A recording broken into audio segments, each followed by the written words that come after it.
Hello and welcome to episode 9 of God in Film, the podcast where a Christian and an atheist dive into the best that cinema has to offer and see if we can find any elements that have parallels with the gospel or any other Bible stories. I'm education writer and Mr. Tumnus stand-in, Charles Goff. And I'm YouTuber and part-time water nymph, Phil Coleman. And during this lockdown, we'll be trying to hold off the desire to overthrow the government by sticking on our film geek fur coats and heading through the wardrobe into the magical land of Narnia, specifically focusing on 2005's The Lion, the Witch and the Wardrobe. We'll be looking at the issue of allegory, the attractiveness of evil, and the proper way to treat traitors. Phil, which Narnia story is your favourite? My favourite Narnia story is actually The Lion, the Witch and the Wardrobe. It's the only one that I've really that familiar with. I ended up reading The Lion, the Witch and the Wardrobe in primary school, but that was the only time I read it, and I don't bloody remember it.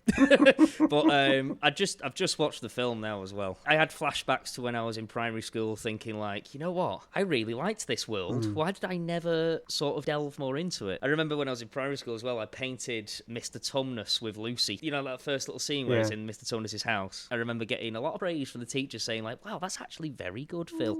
Whether it was a good painting or not, I don't know, because I don't remember where that painting went. I think for me it has to be The Magician's Nephew. I remember reading this when I was about 11, and for me, I think it was the first example of a prequel that I'd come across, and I just found it fascinating finding out how Narnia came into being. Now, we're going to put a disclaimer into our programme. While some texts become richer the more you dig into them, The Lion, the Witch and the Wardrobe isn't one of them. C.S Lewis's anarchic world building can start to look flimsy if you look at it too closely, and that's okay. It's a children's story, and a story's logic only has to hold together for the length of the time it takes to entertain you. That being said, if there's anyone listening who is under 10, maybe skip this pod and come back to it. Narnia is a magical world, and if you're still young enough to appreciate magic, you should keep it that way. My grandma encouraged my reading from an early age, and she introduced us to the Chronicles of Narnia by showing us the 1988 BBC version on video. She later got me the complete Chronicles of Narnia, and I burned through everyone. So for me, Narnia represents a halcyon time of innocence, family, cohesion, and most importantly, my grandma. That's so sweet. Thank you. So without further ado, let's hear Phil's facts. The Chronicles of Narnia, The Lion, the Witch and the Wardrobe. It's a 2005 fantasy film co-written and directed by Andrew Adamson and is based on the novel by C.S Lewis of the same name. 4 British children are evacuated during the Blitz to the countryside who find a wardrobe that leads them to the fantasy world of Narnia. There, they ally with the lion Aslan,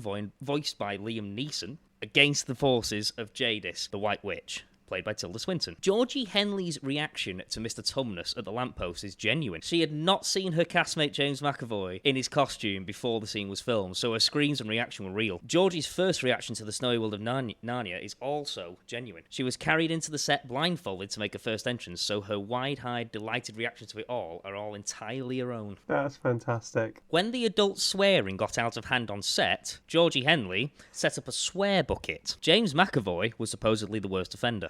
On their first day of filming in New Zealand together, James, at 26 at the time, admitted, and he says, "I'd been crying all day for this scene, and I had a cold. I was wearing a gelatin nose to make my nostrils look like a goat's. There was snot because of the cold, then I was crying, so there was extra snot building up in there. My nose started to melt, and I pushed it back on with my finger, and it came off. And I went, F it, right in this 8-year-old's face." Oh, James.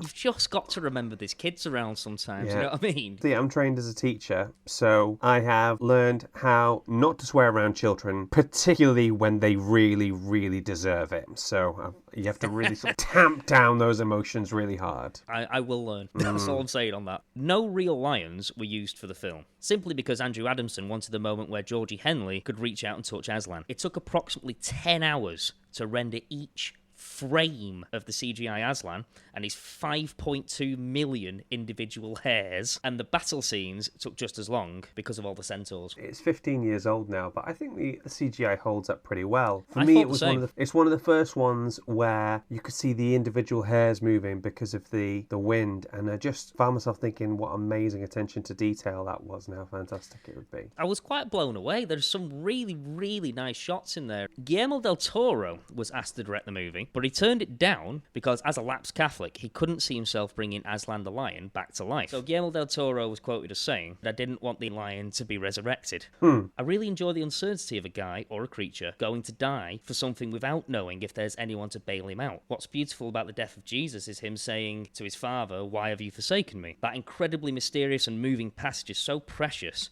because he doesn't know. That, and I also didn't want Father Christmas on my call sheet.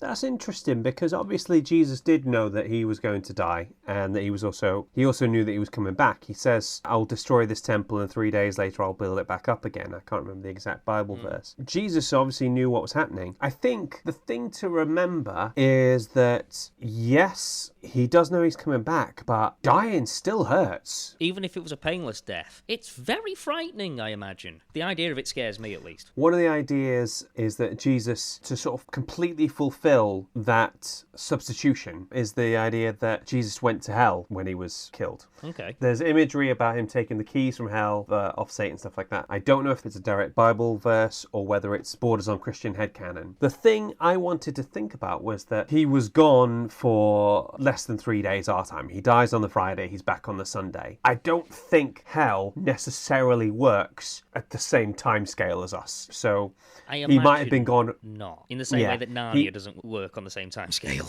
Yeah, he might have been gone for a weekend our time. It could have been much, much longer his time. So, yes, he knew he was coming back, but I still think that takes a lot of bravery. I don't think that negates the sacrifice. Does that make sense? Yeah, I mean, I do understand where Guillermo del Toro's coming from, but hearing what you've said as well, I feel as though he may have misunderstood or not interpreted correctly, maybe. If he's relating it back to the biblical text. Guillermo's not wrong. There is more dramatic tension with a character sacrificing themselves if they don't know that they're going to be okay. But I feel like this is the one exception to the rule where it's still fine. Anyway, let's crack on. Throughout the film, Peter and Edmund are referred to sons of Adam, and Lucy is referred to as a daughter of Eve. These are references to the biblical Adam and Eve, which, to be fair, now I read it out, it seems quite obvious. I was reading it out and just thinking, like, is this really trivia? Oh well. Now I know. Co-producer Douglas Gresham's voice is heard early in the film as a radio announcer giving the news of the German bombings in London. Gresham is C.S. Lewis's stepson and the executor of his estate, who manages the rights to all the Narnia books. Oh, that is awesome. I didn't know that. No, I had no idea either. Observant viewers will note that the images on the titular wardrobe are scenes from The Magician's Nephew, the prequel to the original novel. I did not know this. Yeah. I am going to go back and freeze frame everything in there to see it. That's fantastic. You want to make sure you get the HD version for that, right? The wardrobe, canonically, is made from a tree, and the seeds for the tree came from Narnia. So the professor in Lion, the Witch and Wardrobe, when he is a boy, he's the central protagonist of Magician's Nephew. And there's this brilliant bit about how he planted this tree with these Narnian seeds, and how the tree would sometimes sway in the wind when there was no wind around, and it was because it was windy in Narnia, that sort of thing. Oh. And that when it sort of collapsed, they took the tree and used the timbers for it to make the wardrobe. Oh. Well, that'll explain why it becomes a teleporter then. Yeah. Only an occasional teleporter. Yeah, it seems to just decide whenever it wants to be a teleporter. The guys in Star Trek would not stand for that. They would not. They would be done with that nonsense. They'd be there like, how on earth are we meant to get to SETI 4 now? Because they're all Northern, obviously. Anyway, I've only got I've got one last bit of trivia for you. Brian Cox was originally cast as the voice of Aslan, but left due to scheduling conflicts. Also, Gerard Butler was in the running to originally voice Aslan, but when he auditioned for it, he asked, "This isn't going to be like the BBC puppet Aslan, is it? Because if so, I'm leaving right now." I don't know why he was so against that. I'm sorry, but you cannot do a Gerard Butler voice with your Warrington accent. I know. You've got to go deep down in the Scottish accent. Like, this isn't like the Aslan in the BBC version, is it? This isn't going to be like the BBC puppet Aslan, right? Because if so, I'm leaving right now. I'm going to bring the whole roof down on you lot. Yeah, I can imagine it. I'm channeling my butler, I didn't want to do the Scottish accent in case any Scottish listeners decided to come and burn my house down or something. So I mean, that's always a risk with the Scottish listeners. This is it, right? Those were fantastic, Phil. They really made me smile. Awesome. So today we actually have our first returning guest. I was delighted to speak to friend of the show. I've always wanted to use that phrase, Robbie Titchener. Hey! Welcome back, Robbie. Kia ora, my name is Robbie. You've had me on before. I was on the Lord of the Rings one because I was an extra on that. I met you, Giles, in summer camp in America in 2006. 2006, I think. 2005. Okay. The New Zealand summer before I went back to summer camp in America, I was working on another movie, which was The Lion, the Witch and the Wardrobe, down in Christchurch, down in the South Islands. Fantastic. Robbie, it is brilliant to have such a devoted friend of the show back on again. So I'm just going to dive into some questions. First of all, how familiar were you with The Lion, the Witch and the Wardrobe before filming began? A lot more familiar than I was with Lord of the Rings. You know, I'd read the whole series multiple times. A lot easier and quicker to read than Lord of the Rings. It's a world that you can easily lose yourself into. And so working on the movies was, of course, a fantastic opportunity. I can believe that. And did you work on just Lion, the Witch and Wardrobe, or did you work on any others? Just The Lion, the Witch and the Wardrobe. I think the other movies, as far as I can remember, they weren't shot in New Zealand. Was the atmosphere different anyway to Lord of the Rings? Yeah, very different. Lord of the Rings, obviously a much, much bigger production. So Lion, the Witch, Wardrobe was a lot smaller scale. But also we were shooting down in the Southern Alps, down in the South Island. It was 2 hours bus drive to and from set each day. We were right out in the middle of nowhere. Yeah. You know, beautiful, beautiful scenery. You had the hills, the mountains covered in snow. Mm-hmm. It was a lot more relaxed. You know, Lord of the Rings, there was a lot of secrecy about it. On Lion, the Witch and the Wardrobe, a lot more relaxed. You could, you know, as long as you didn't take too many photos, they didn't mind you taking pictures of the scenery, of your costumes. It was fantastic. So, which characters did you play? In that one, I was just a minotaur. I was pretty much the only blonde minotaur, if you can give them that characteristic. I remember the photo of of you as the blonde minotaur, and that looked amazing. Basically, the scenes that I was involved in was spring was coming to Narnia. So before and during the big major battle at the end. I see, okay. So you were a minotaur, you were a blonde minotaur. How did you cope with the really heavy costume? I did have the experience of being an Urukai, of wearing those costumes, so I knew what it was like. The hardest part of it was probably... You've got this big minotaur head on, and all you can see out of is this little mouth about 15 centimeters in front of your face. So you're looking down through this very small mouth hole, and of course you want to look down because you're running around in the mountains. But as a minotaur, you have to keep your head up. So instead, you've got your head up, you're looking out at the bottom of your eyes through this little mouth hole. You've got no idea where you're running. Basic rule of thumb is if you fall down, you're dead. We'll CGI in the arrows later. I'm just getting this image of a load of minotaurs being sort of gently led to the craft table or being put into their positions. That's exactly what it was like. Do you have any particular anecdotes or any favourite memories from Lion, the Witch and Wardrobe you'd like to share? We were filming Spring Coming to Narnia, and we were filming down the Southern Alps in summer, and it actually snowed overnight. So it had to change all the perspectives of shooting. Otherwise, the snow levels were just too low compared to what they had previously shot. So that was beautiful, beautiful, but it delayed the shooting for by half a day. There was another time we were flown in helicopter to the location. Oh, are you in costume for that? In the helicopter, yeah. So you got these big, bulky costumes. Mm-hmm. You're squeezing into a helicopter, and you've got bits sticking out everywhere. The only other story that I have from that is I got rudely woken up by the girl who plays Lucy, because they were playing cricket, and she smacked the tennis ball, and it hit me in the face.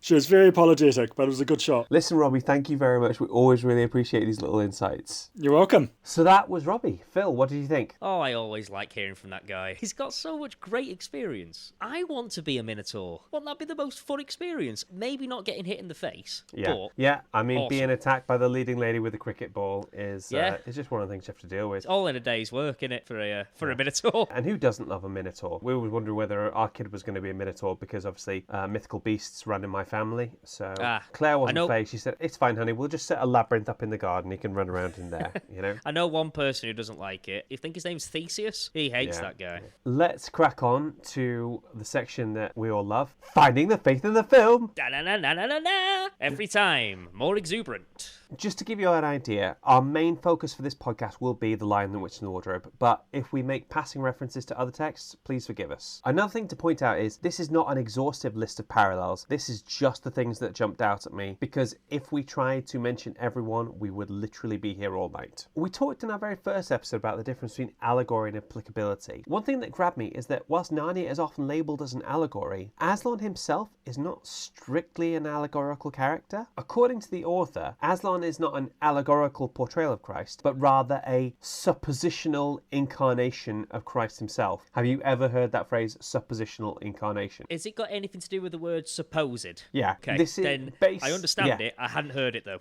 I'd never come across it before, but essentially it frames the entire Narnia stories as a what-if story. So let me tell you what C.S Lewis said himself in one of his later letters. The whole Narnian story is about Christ. I asked myself, supposing that there really was a world like Narnia, and supposing it had, like our world, gone wrong, and supposing Christ wanted to go into that world and save it as he did ours, what might have happened? The stories are my answers. Since Narnia is a world of talking beasts, I thought he would become a talking beast there, as he is a man here. I pictured him becoming a lion there because A, the lion is supposed to be king of the beasts, and B, Christ is called the Lion of the tribe of Judah in the Bible. Been having strange dreams about lions when I began writing this work. The whole series works out like this. Now, how great is that? It makes sense. I love the idea that he takes the form of the creatures, or rather the beings that he's trying to save. Like, that makes a lot of sense. It's phenomenal. What it points to is a level of inclusivism, that Jesus would appear to people as they need him to appear to them, and I find that really fascinating. As we talked about the Lion of the tribe of Judah, Judah is a particular part of Israel. Do you remember how we talked about Jesus having nicknames for himself? And his favourite nickname was the Son of Man. The Lion of the tribe of Judah is another particular nickname just on this line. There are tons of titles related to Jesus, and Lion of the tribe of Judah is one of the more famous I believe ones. Big J is another one.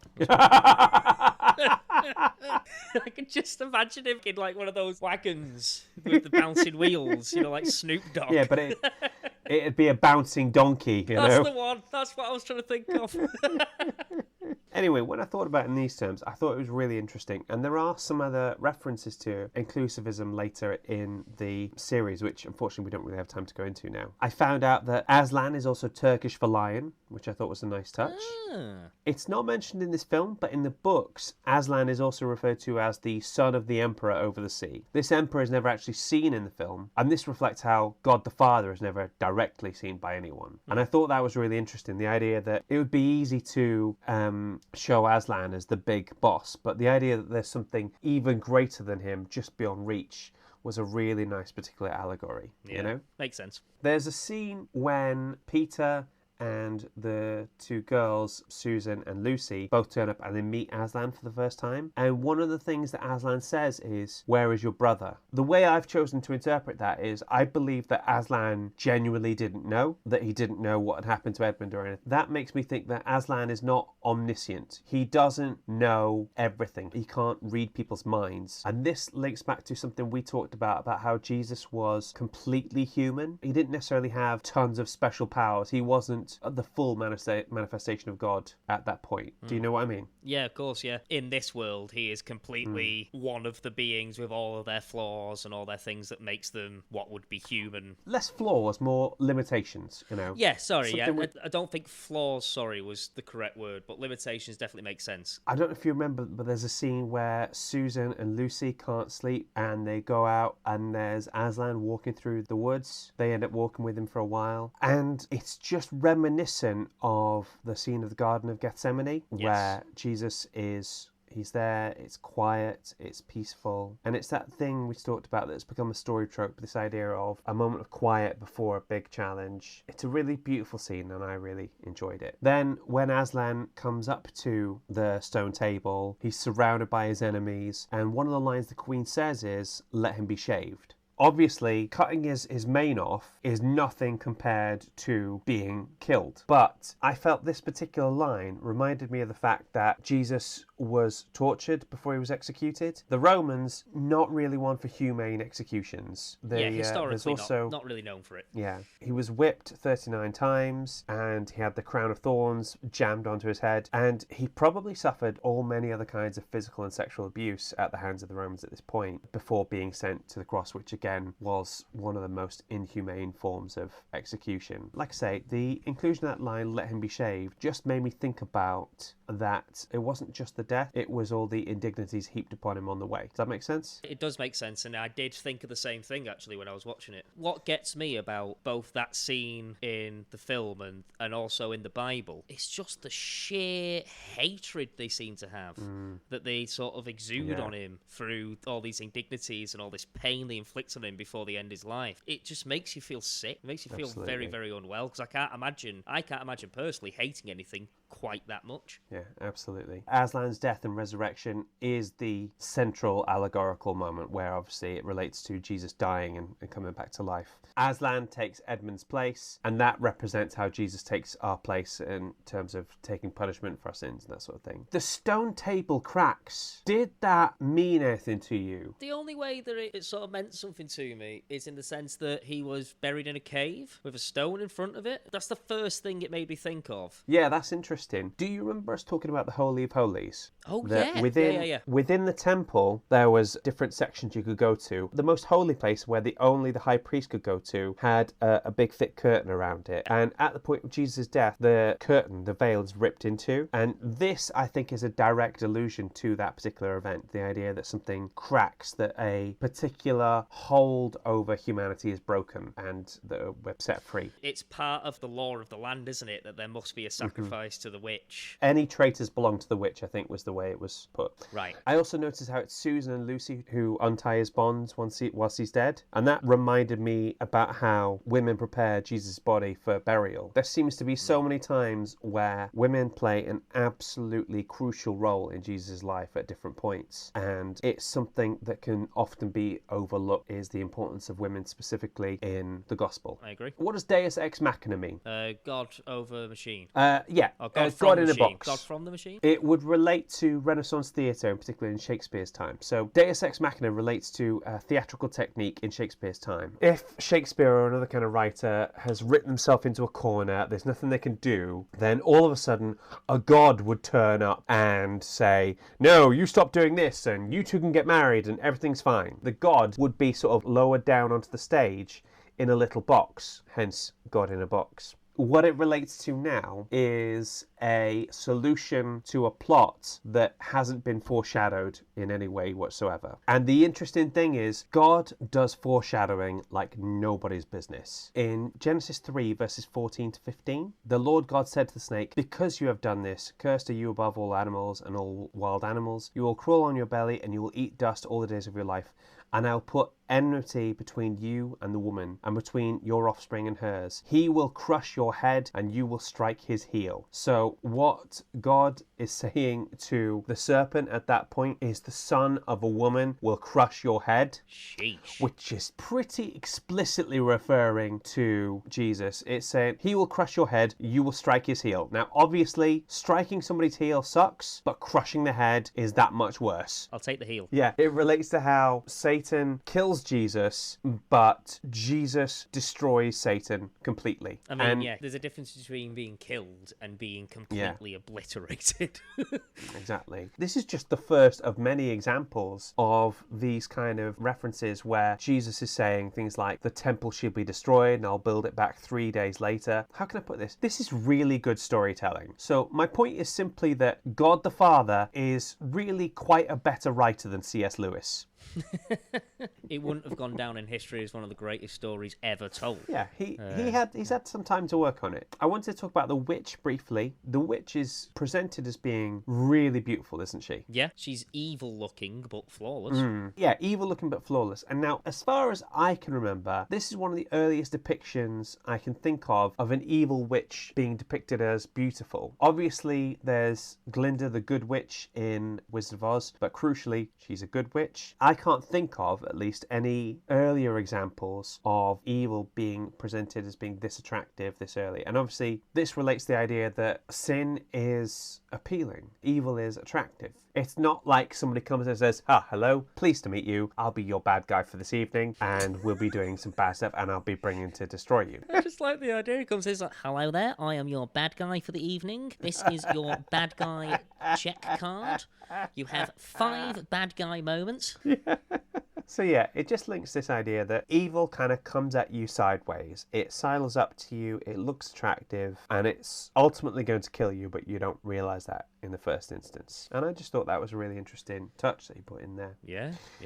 Can you remember when they're in Mr. and Mrs. Beaver's house? Side point, Mr. and Mrs. Beaver are absolute relationship goals. Oh, they are Those- OG yeah. relationship goals right there. Like, they just smash it. And I swear they must have put more of that in the film, because I don't remember them being this good in the books. There's a particular line where, when Father Christmas arrives, Mr. Beaver says, "I'll go and look. You stay here. You're too valuable to Narnia." And then Mrs. Beaver says, "But so are you, Beaver." And he says, "Oh, thanks, dear." It's so cute. Anyway, when the children first hear the prophecy, they are completely disbelieving. And this links in with something you see in Christian circles. I don't want to say on a regular basis, but regular enough. The sense of being called to something. The first example I can think of is my wife Claire had a really good job in publishing down south, doing something she wanted to do, and she felt an absolute conviction to give up that job and come and work as an intern for a charity called Hope for Justice, which is an anti-trafficking organisation. So, and there are lots of examples of Christians throughout history who feel these called to be part of certain things, or to use a Christianese term, to minister to certain people. Yeah. And there are so many people who reject it, who say, "That is not for me.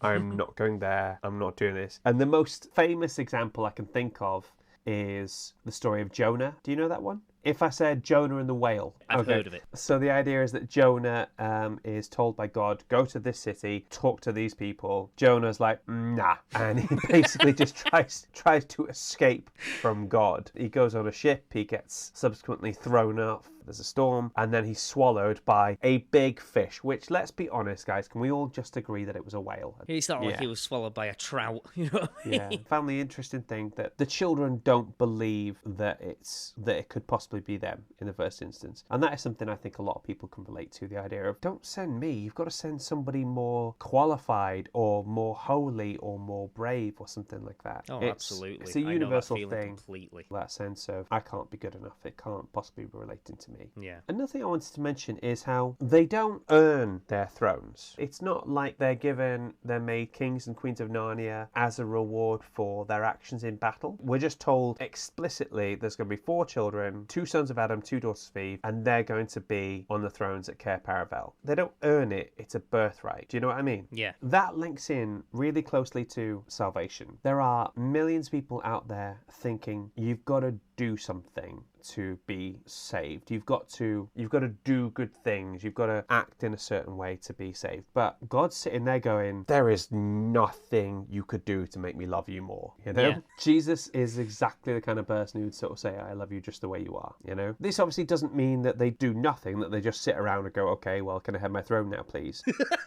They do fight for Aslan, but it's not to earn his love. It's because serving someone is what you do when you love them. It's an indicator, but it's not evidence in and of itself. Does that make sense? Yeah. It is, again, it's just there, isn't it? If you make your wife dinner, that's the sort of thing you do if you love somebody, but it's not evidence in and of itself. You couldn't say, "Well, I love you because I gave you a meal," you know? Yeah, no, I made you a meal because I love you. Exactly. It's that thing. It's getting it the right way round, you know? Yes. And this links in with a particular phrase from one of the apostles, James 2:17, where he says something to the effect of, "Faith without works is dead." So doing stuff for God isn't what makes you a Christian, but it's the sort of thing you do when you are a Christian, if that makes sense. Yeah, that makes sense. From how I understand it, it's part of your life as a Christian and how you follow the guidelines that are set in front of you. Yeah, I always link it to being in love. You know, just because you do something for somebody doesn't mean that you love them, but if you love someone, you do stuff for them. I completely get that. When the queen is killed by Aslan in the final battle, Aslan says really clearly, "It is finished." Does that line mean anything to you? It is finished. I don't know why I said it in is Emperor finished. Palpatine's voice. Yeah, that's okay. I guess not. So I think that's an addition by the film. I'm not sure if that is in the original text, but it does link quite closely with John 19:29 to 30. So Jesus is hanging up on the cross, and some of the soldiers kind of take pity on him, and they want to sort of give him something to drink. You with me? Yeah. From verse 29, it says, "A jar of wine vinegar was there. So they soaked a sponge in it, put the sponge on a stalk of the hyssop plant, and lifted it to his lips. When he had received the drink, Jesus said, 'It is finished.' With that, he bowed his head and gave up his spirit." So the words, "It is finished," are the last words Jesus utters before he dies. Oh. I remember that scene as well, because I remember them, for some reason, having this really vivid image of them having a sponge on a really long pole and just sort of feeding him wine. And I always thought they fed him vinegar as well. And I was like, why the hell would they feed him vinegar? That's horrible. This is one of the things I like about Jesus, is that he's not one for flowery prose. You know, he says things in the most simple terms and to get his point across, and it is finished. Really cuts the point. For me personally, it felt a little on the nose in the film. It felt a little bit like, yeah, okay, yeah, we get it, but there we go. You know, it's just like Andrew Adamson's there, like God, God, God, like that. Yeah, exactly. It's like, all right, I'm good. I understand. We get it, guys. You know, yeah. There was just two little things I wanted to talk about, and it's Edmund, who betrays his brother and sister, and Mr. Tumnus, who obviously betrays Lucy. And I wanted to look at the way that they are forgiven completely, and they are forgiven so quickly and with no ill will after it. Have you ever heard that phrase where somebody says, well, I forgive, but I don't forget? Oh, yeah. Yeah. That is not forgiveness. If you're still holding on to the thing that a person did to you, then that's not forgiveness. One of the things, and again, we might be sort of drifting into sort of Christian headcanon. I don't know if there's proof for this, but I think there's a belief that once a sin is forgiven, Jesus literally can't remember it. That he's like, what sin? It's gone. Wow. You said you're sorry, I forgave you, and then we moved on. Because if you love somebody, you will forgive them pretty much anything, won't you? I mean, yeah, it's hard to stay mad at somebody that you care deeply for. Exactly. And this makes me think about the Apostle Judas. So famously, Judas is the one that sells out Jesus to the Romans for 30 pieces of silver, and he's then overcome with guilt that he actually hangs himself for it. Yeah. Okay? Now, if you're overcome with guilt about something, then that person must have meant something to you, right? I mean, the only times I've ever felt so overcome with guilt is when I've done something to somebody else that I shouldn't have done, either by accident or on purpose, and been like, wow, I should never have done that. And it's worse when you've done to someone that you really love, isn't it? Oh, absolutely. You just think, what am I going to do now? Yeah, so this for me is an example of Judas' sincerity of his feelings towards Jesus. And if I could have been there, if I could go back 2,000 years, I'd go there to that field where he hangs himself, and I'd say, just hang on. If you could just hang on a few days, everything's going to be okay, you know? Because like I say, we like to demonize Judas because we like a bad guy. But Jesus' death was foretold centuries beforehand. Judas was effectively just playing a role here. And this is the thing that breaks my heart, because I know that Jesus would have absolutely forgiven him. He forgave Peter when Peter, who was meant to be his like biggest fan, basically denies him 3 times and says, that guy's nothing to do with me. And it breaks my heart because, as I say, if Judas had just held on, then we would have had a different story about how to forgive people even when they betrayed you in the worst possible way. Does that make sense? Yeah. Through all this as well, I've got to say, Jesus sounds like the soundest bloke. You know what I mean? I don't know why that popped in my head, but I could just imagine him sort of sat in the corner of a room, say an apostle comes in and just goes, oh, I'm really sorry, I did this thing, and he's just there just eating like chips and dip. Jesus is just kind of like, yeah, mate, it's fine. Like, I've literally forgotten about. Do you want some Doritos? You know, just got that's in my head. Like, just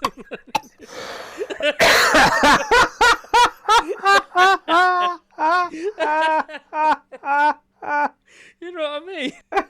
That's brilliant. That is Phil headcanon, and I love that. I think that's brilliant. I tell you what, mate, Phil headcanon is a real weird place, but I kind of like it. The last thing I wanted to talk about is this phrase that we hear right at the end, where we're told that Aslan is not a tame lion. And this is a point that I think young Christians in particular have to sort of really hone in on. And it's something that I learned at Christian Union back in Bangor, believe it or not. We had one speaker come in, and he said, Jesus isn't your mate. He's your friend, but he's not your mate. And what I took from that is that you can't take him for granted. He is your friend. He does love you. But at the same time, he is God. He is your Lord and all the rest of it. And you have to treat him with the appropriate level of respect. He's not a genie. He's not going to do whatever you want him to do. Does that make sense? It sort of reminds me of the relationship most people have with their parents. I was always brought up with such a sense of, look, you're the son, I'm the father, or I'm the mother. We're we can be together, we're family, but at the end of the day, like, you've got to give me respect. You can't.